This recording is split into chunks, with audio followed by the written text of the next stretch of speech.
Durante a pandemia, muitas enfermidades foram desencadeadas ou até agravadas. Boa parte delas causadas pela ansiedade. Uma dessas enfermidades é o bruxismo, o ato de ranger ou apertar os dentes. Segundo a OMS, o bruxismo atinge mais de 40% da população brasileira. E esse é o nosso tema de hoje, o Saúde em Dia.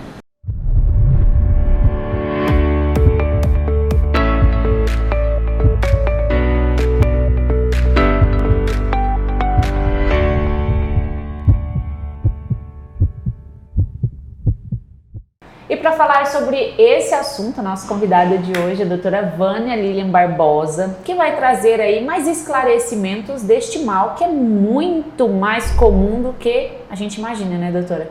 Com certeza. Eu acho que agora na pandemia foi algo que ainda aumentou muito os casos, né, de parafunção dos dentes.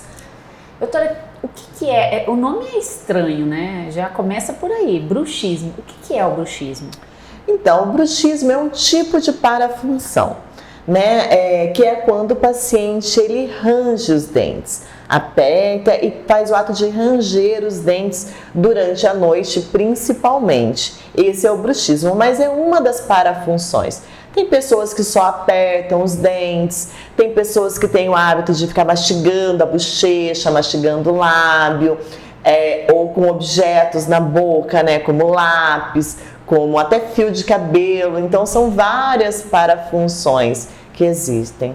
O bruxismo é apenas uma delas.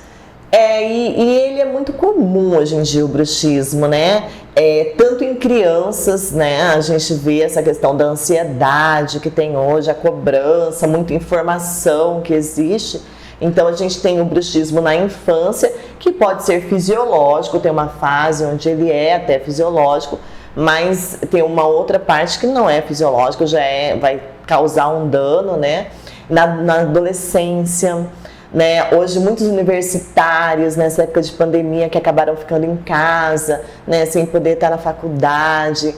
Então eu acho que ele está muito ligado mesmo à parte psicológica, o bruxismo. O emocional mesmo. É o emocional.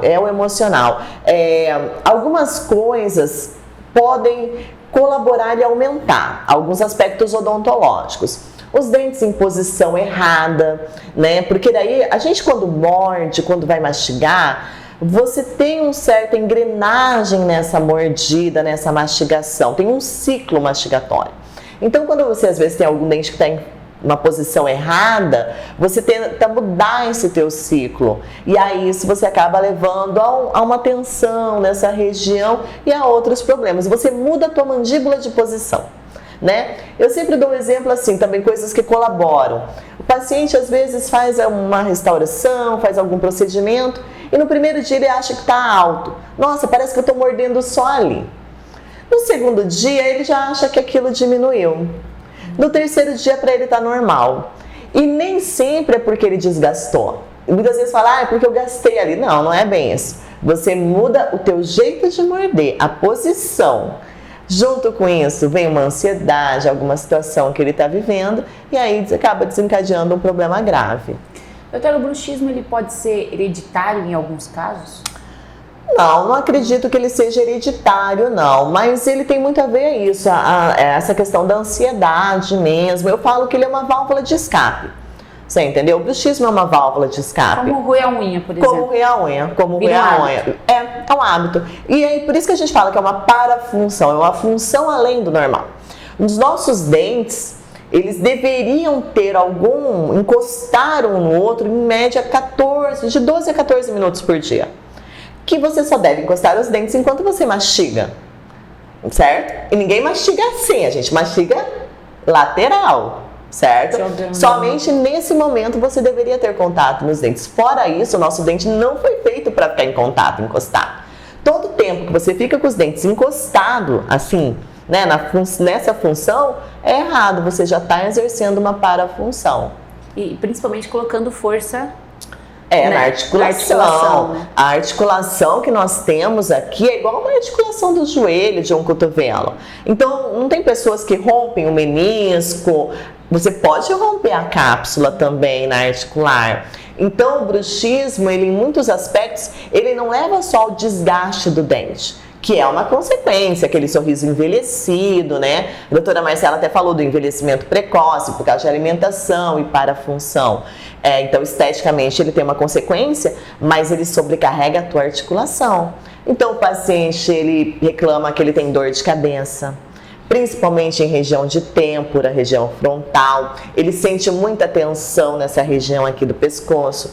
Ele tem dor de ouvido e muitas vezes ele tem dor de dente, que não é o dente, porque aonde a gente tem a articulação, você tem uma inervação, você tem irrigação de vaso sanguíneo, você tem uma cápsula, e quando você aperta, você causa toda uma inflamação nessa região.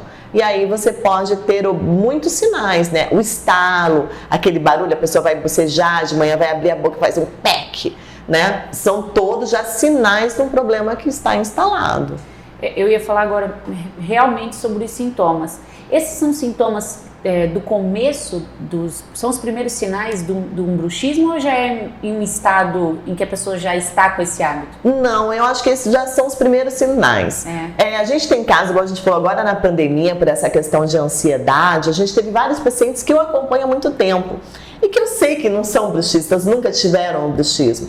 Mas eu acho que por estar passando agora, né, essa situação, acabaram desenvolvendo temporariamente esse hábito. E na hora, o que eles procuram, porque doutora, olha, começou a fazer um barulho, comecei a acordar com dor de cabeça, né, e aí aquilo começou a me dar um zumbido no ouvido, um barulho no meu ouvido.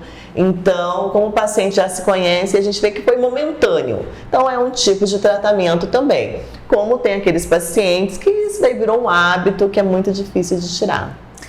Doutora, uma coisa que eu acho muito engraçado e que o conhecimento ele enaltece, né, as pessoas.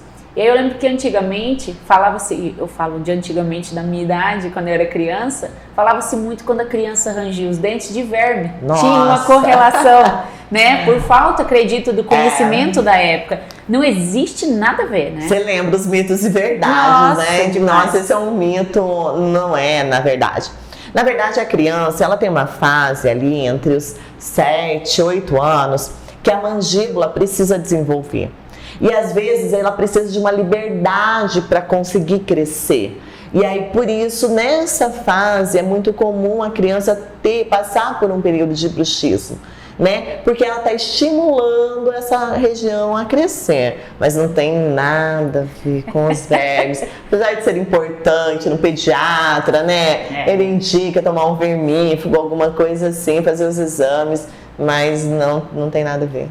E falando das crianças ainda, pode ser comum, mas não é normal ser algo contínuo. Sim, não é normal. E aí na criança, a gente tem que ter uma sensibilidade muito grande e às vezes trabalhar com mais pessoas, com uma psicóloga, com uma pedagoga, entender a dinâmica daquela família.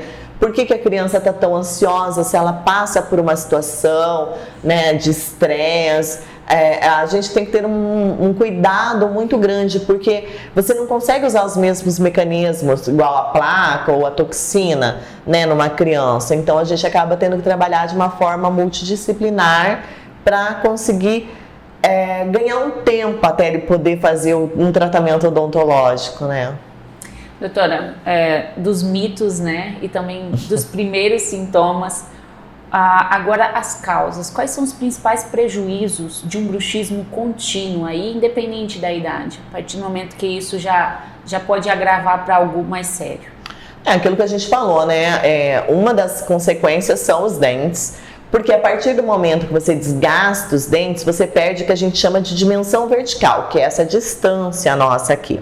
Quando você vai perdendo a dimensão, você tem a tendência de jogar o queixo para frente, né? E aí você muda teu côndilo de posição. Há casos onde o paciente não consegue abrir a boca, né? Ele fica com a boca travada. né? Ou ele não consegue fechar, se ele ficar muito tempo de boca aberta, a mandíbula dele desloca de posição. Ou bocejar. Tem casos onde é preciso, existe prótese de côndilo. A pessoa realmente tem que tirar o osso da região, colocar uma prótese de titânio, né? Mas eu acho que um dos graves problemas é dor. É a dor, porque o paciente, quando ele tem uma inflamação muito grande nessa região, ele tem muita dor de cabeça, é aquilo, ele acorda com dor de cabeça, ele vive com dor no ouvido, entendeu? E aquilo que eu falei, caso extremo de dor de dente, de paciente chegar louco achando que é dente e não é dente. Então, a dor eu acho que é uma das consequências piores do bruxismo. Aquela leve dor de cabeça que a pessoa acha que é qualquer outra coisa ou não sabe de onde vem aquela dor de cabeça. Não, ele acha que é uma sinusite, ele vai às vezes num neurologista, faz alguns exames. E hoje a gente tem ainda muitos médicos, né, os otorrinos, os neuro, que eles acabam até falando, não, teu caso é bruxismo. E o dentista, ele não... Eu falo que sabe que isso aí foi um alívio depois de muitos anos tratando bruxismo. Eu sempre gostei muito dessa área, foi minha tese desde quando eu me formei, né, de trabalho de conclusão de curso sobre isso. E antes eu acho que a gente tinha uma carga muito grande, achando que eu tinha que curar o paciente que tem bruxismo. E na verdade, como ele está ligado em mais de 83% dos casos com fatores psicológicos, a gente sabe que não. A função do dentista em relação ao bruxismo, ao apertamento ou qualquer outra parafunção é a proteção do sistema, a gente fala estomatognático, que é a proteção dos dentes, a proteção da articulação, para que o paciente consiga fazer suas funções da boca, que é o quê? Mastigar e falar. Nossa principal função da boca, dos dentes, é a mastigação e a fala, né? Então, a gente tem que proteger esse sistema. A cura, aí a gente tem que conversar com outros profissionais, igual da criança, né? É uma ansiedade, é alguma coisa que está acontecendo, e aí a gente precisa de uma equipe para tratar esse paciente e controlar o problema. Então, pode-se dizer, nesses anos de acompanhamento desse mal, doutora, ele tem mais tratamento do que cura, então? Podemos dizer assim? Eu acredito que sim. Igual eu falei, tem pacientes que são episódios esporádicos. Eu passei por um momento de tensão. Então, aí uma toxina, quando a gente aplica a toxina nos músculos, que não é estético, mas ela tem essa função, você consegue controlar o paciente ali por 4 meses, 6 meses, e às vezes depois disso ele não precisa de nenhum outro tratamento. Vai embora. Vai embora, passa, e de repente, se ele passar uma situação de estresse, daqui a alguns anos ele pode ter a parafunção. Mas nesses casos, com certeza, ele ainda não tem perca da dimensão vertical, ele não tem desgaste na articulação. Agora, tem aqueles pacientes crônicos, né? Eu tenho paciente que ele faz acompanhamento com psiquiatra, toma medicação, faz yoga, faz acupuntura, usa placa e eu aplico toxina. Você entendeu? Então, eu não consigo curar ele, mas ele está controlado, ele não tem dor, mas ele não pode ficar sem o acompanhamento, né? Então, existem essas situações, assim. Cada um na sua singularidade. Com certeza. Eu acho que a principal lição é ficar atento aos sinais que o corpo dá. Isso mesmo, com certeza. A gente não pode se acostumar com a dor, né? Muitas vezes você tem aquele incômodozinho, toda vez que eu abro e fecho a boca faz um barulho. E sei lá, você acha que isso daí é normal, né? Eu falo, tá, mas se toda vez que você fosse levantar e abaixar e teu joelho fizesse um barulho, você não procuraria ortopedista? Então, se a tua articulação no rosto, na face, faz o barulho, você tem que procurar o dentista. Isso já é um sinal de que não tá certo. Tem alguma coisa que está em desequilíbrio em você, né? Então, se observar mesmo e, como falou, o quanto antes, procurar realmente ajuda. Doutora, a senhora falou sobre uma coisa que eu, como uma paciente há mais de 8 anos da Oficina de Sorriso, escutei em uma das primeiras vezes que eu sentei nessa cadeira, sobre o encostar os dentes. E eu acho que é importante falar isso, que as pessoas, eu acho que não assimilam isso no dia a dia, que é o movimento, a posição dos dentes quando estamos parados. Isso também é uma prática, né? Um hábito, porque toda vez que eu fecho a boca agora, a primeira coisa que eu faço é subir a língua. Eu falava que eu ia tatuar, né? Eu falava, vou fazer uma tatuagem. ponta da língua no céu da boca, ponta da língua no céu da boca, para criar um vácuo realmente e evitar que a gente fique apertando os dentes. E eu falo para os pacientes, esse é um exercício ótimo, a gente se controla muitas vezes só com isso, mas você tem que pensar, né? No começo a gente tem que pensar, fechar a boca, põe a ponta da língua no céu da boca e daí fecha a boca, né? Manter os lábios selados, sempre lábio selado e ponta da língua no céu da boca. Realmente, ainda bem que você lembra disso. Por que eu falei disso? É uma maneira de prevenção também. De prevenção, super simples e que realmente ajuda bastante. E perceber, né? Porque o paciente, muitas vezes ele vem e ele fala assim, quando eu durmo eu aperto. Eu falo, tá, mas presta atenção na hora que você está ali no celular, se você está jogando, se você está assistindo uma novela, costurando, né? E a pessoa, ou dirigindo, eu aperto os dentes quando eu dirijo, eu já sei disso, eu me conheço mais hoje tenso, em dia. né? Mais tenso, né? Nossa estrada não é simples, então eu acabo apertando os dentes. E eu acho que você se conhecer é importante para isso. Doutora, então, é muito simples. Bruxismo, como eu falei no início, atinge praticamente 40% da população brasileira. É um mal que está aí e que vai muito do bom profissional para tratar, mas principalmente do paciente querer solucionar ou viver bem com esse mal. Né? Com certeza, fazer um controle, né? Fazer a prevenção sempre é importante, porque quando você tem um sintoma e percebe, já procurar logo, resolver para que não se agrave, né? Porque o problema não se agrave, acho que isso é importante. Doutora, mais uma vez, muito obrigada por nos receber, trazendo muita informação boa, afinal de contas, o sorriso é algo que merece atenção, mais do que a gente imagina também. Com certeza, eu que agradeço e sempre estou aqui disponível para você. É isso aí, gente. A dica de hoje é falando sobre o bruxismo, direto aqui da Oficina do Sorriso, trazendo sempre dicas importantes para manter o seu sorriso em dia. E na próxima semana o Saúde em Dia está de volta. E não se esqueça de se inscrever nas nossas redes sociais.